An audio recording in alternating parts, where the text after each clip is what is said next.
देखिए, ये इंसान का जो दिमाग है ना, एक ऐसा जादुई जहाज है जो बगैर परों के उड़ सकता है। सही सोच मुस्तकबिल को बना सकती है और एक इशारे में पूरी कायनात बदल सकती है, मगर उसके लिए जरूरी है कि दिमाग दुरुस्त रखा जाए। मेरा मतलब है उसका ख्याल रखिए। सुबह सुबह सूरज की रोशनी, विटामिन डी की कमी ना होने पाए आपके दिमाग को, इसलिए सूरज की रोशनी लीजिए। प्राणायाम, मेडिटेशन के जरिए न्यूरॉन्स को एक्टिव बनाए रखिए। भरपूर पानी से अपने ब्रेन सेल्स को हाइड्रेट रखिए।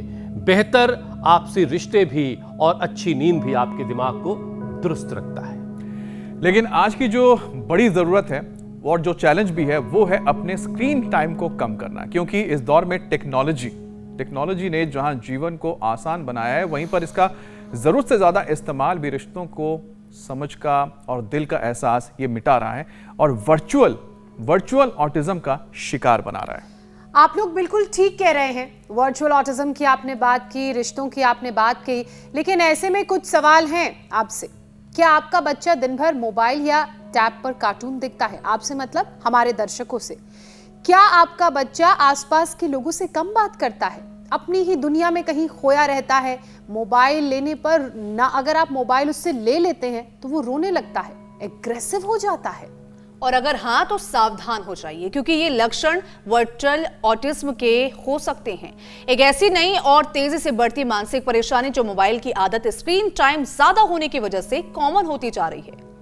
और वर्चुअल ऑटिज्म कोई जन्म से होने वाली बीमारी बिल्कुल नहीं है। ये एक नकली या टेम्पररी ऑटिज्म जैसा व्यवहार है जो तब देखा जाता है जब घंटों स्क्रीन के सामने रहने के बाद ये चीज नजर आने लगती है।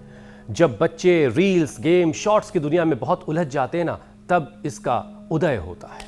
और खामियाजा ये कि बच्चे देर से बोलना शुरू करते हैं, आंखों में आंखें डालकर बात करने से कतराते हैं, अपना नाम पुकारे जाने पर भी ध्यान नहीं देते, दूसरों से दूरी बना लेते हैं।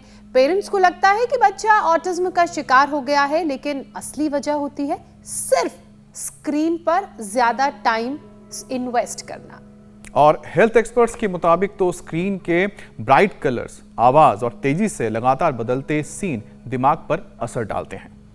तो चलिए, बहुत परेशान होने की बात नहीं है। आज डिजिटल डिटॉक्स का संकल्प लीजिए बस, और अगले 40 मिनट तक हमारे साथ योग करिए। जैसे बॉडी सेल्स को रीजेनरेट करने में आपको मदद मिलेगी, और स्वामी जी आपको बताएंगे कि अपने बच्चों को इस मुसीबत से कैसे निकालना है। उससे पहले खुद को तो मुसीबत से निकालिए। स्वामी जी प्रणाम, बहुत बहुत स्वागत है आपका। प्रणाम स्वामी जी।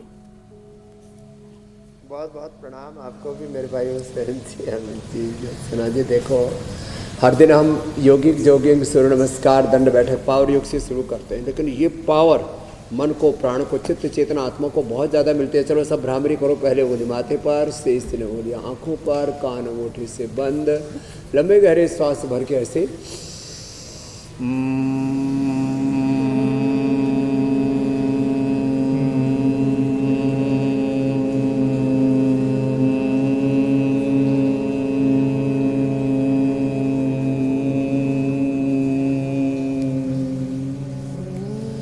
कम से कम 5 बार भ्रामरी, 5 बार उद्गीत।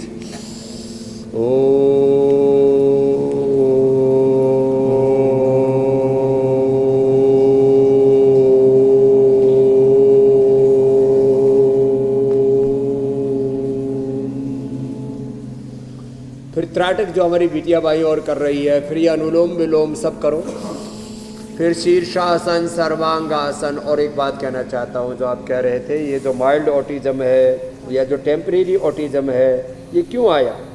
1 सेकंड के 1,00,000वें हिस्से में ब्रेन के न्यूरॉन्स के सिग्नल स्नैप्स के माध्यम से 37 ट्रिलियन सेल्स तक पहुँच जाते हैं। एक ब्रेन के सेल्स, उससे जुड़े हुए स्नैप्स और उनसे जुड़े हुए सिग्नल 37 ट्रिलियन सेल्स तक 1 सेकंड के 1,00,000वें हिस्से में पहुंच जाते हैं। ये इंटरनल इंगेजमेंट हमारा, जो अनुलोम विलोम से, भ्रामरी उद्गीत से, शीर्षासन से, सर्वांगासन से, त्राटक से, सिरोधारा से, ओंकार गायत्री ध्यान से, वह खुदा अलमाहटी गॉड वाहिगुरु अकाल पुरख, उसके साथ जब एकात्म होकर के करते हैं, तब ये प्रोसेस होता है। जब बच्चा स्क्रीन के ऊपर, तमाम तरह के गैजेट्स के ऊपर ज़्यादा टाइम देता है तो क्या होता है? फिर शीर्षासन जो कर सके भी करे, तो रेडिएशन इतना ज़्यादा उसके अंदर हो जाता है पूरे ब्रेन के और बॉडी के जो सिग्नलिंग पाथवेज हैं वो सारे के सारे डिस्टर्ब हो जाते हैं। प्रोलैक्टिन, कार्टिसोल, एसिटिया, स्ट्रेस हार्मोन्स बढ़ जाते हैं। इंडोर्फिन, इनकेफ्लिन, सेरोटोनिन, डोपामिन अच्छे हार्मोन्स घट जाते हैं। अष्ट चक्र, नवद्वार, 72 करोड़ 72 लाख 10,201 नाड़ियाँ, पूरा ईड़ा, पिंगला, सुषुम्ना, पूरा का पूरा जो आंतरिक तंत्र है वो षड्यंत्र का शिकार हो जाता है। पूरी ऊर्जा का विध्वंस, डिस्ट्रैक्शन होने लगता है। इसलिए आज हम तसल्ली से बता रहे हैं, भ्रामरी करो, उद्गीत करो, अनुलोम विलोम करो, जो कर सकें वो शीर्षासन करो, जो कर सकें वो सर्वांगासन भी करना, और संभव हो तो त्राटक कर लेना, सिरोधारा कर लेना, जो यहाँ पर कई बार हम आपको दिखाते हैं, बताते हैं, कराते हैं। श्वासों पर ध्यान जिसको विपश्यना कहते हैं बौद्ध दर्शन में, प्रेक्षा ध्यान जिसको जैन दर्शन में कहते हैं, और साक्षी ध्यान, दृष्टा ध्यान जिसको योग दर्शन में कहते हैं।